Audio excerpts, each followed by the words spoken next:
Sometimes the smallest acts of kindness leave the loudest echoes in time.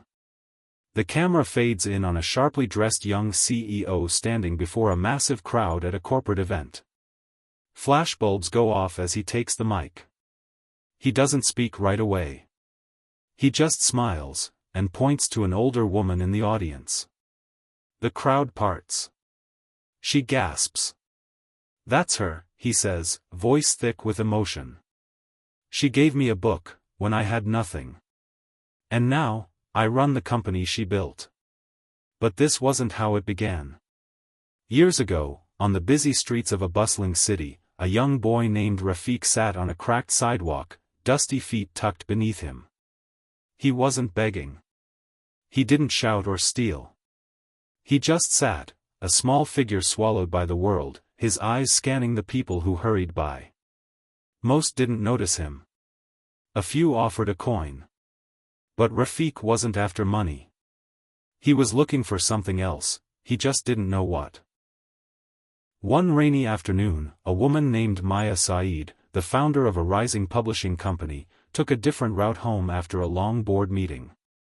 She was exhausted, her company was struggling to stay afloat after a failed expansion, and her staff was starting to lose faith. Passing the bus stop, she noticed Rafik sitting under a makeshift plastic sheet. Something about his stillness struck her. A child shouldn't look that tired. She paused. "Are you okay?" she asked gently. He looked up, surprised someone noticed him. "I'm waiting for my mother, but I think she's not coming today either." Maya sat beside him, water soaking her heels. "What do you usually do all day?" "I watch people. And sometimes, I think stories about them in my head." Maya's heart ached. She reached into her bag and pulled out a book. It was an old copy of The Alchemist. She held it out to him. "Then maybe this will help you dream bigger." He looked at the book like it was a treasure chest. "Is this for me?" She smiled. "Yes.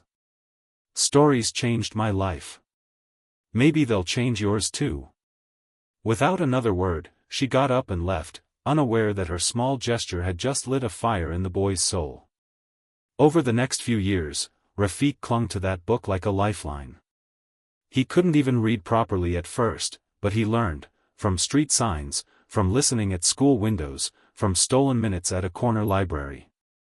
And once he could read the book, he read it over and over again. He memorized lines, scribbled his own ideas on scraps of paper, and soon began writing short stories on the backs of discarded flyers. But life wasn't kind. He lost his shelter when the abandoned garage he slept in got demolished. He survived hunger, sickness, and betrayal. He washed cars during the day and studied at night. A kind janitor eventually let him sneak into night classes at a local school. He got noticed. A teacher helped him get a scholarship. Years passed. Rafik graduated with top honors from university, specializing in business and creative writing, all while doing side jobs, running online blogs, and never forgetting the woman with the book. He didn't know her name, but her face remained etched in his memory.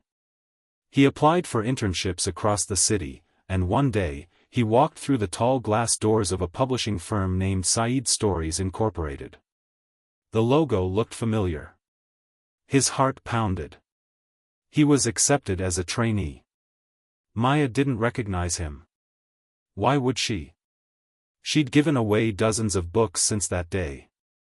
But he knew her. And he worked harder than anyone else, not to prove himself, but because he believed in the company's mission: stories could change lives. He rose through the ranks fast, impressing with both his innovation and resilience.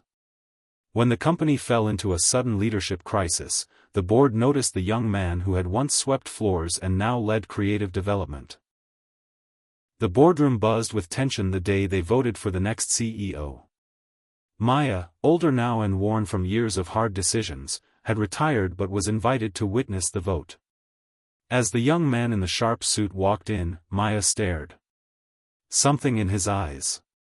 He began his speech. "Before you vote, I want to tell you a story.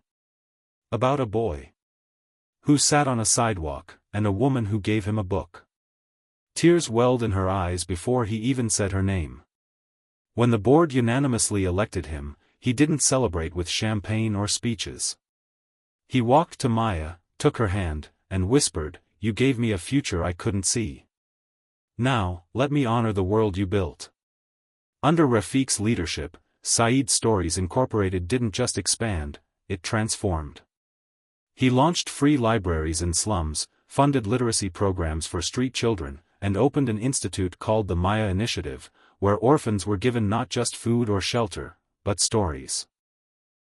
The final scene shows Maya, now retired and smiling peacefully, walking into a school library where a little girl is reading The Alchemist. She pauses, sees Rafiq's framed photo above the desk, and below it, a plaque that reads, "She gave him a book. He gave the world a new story."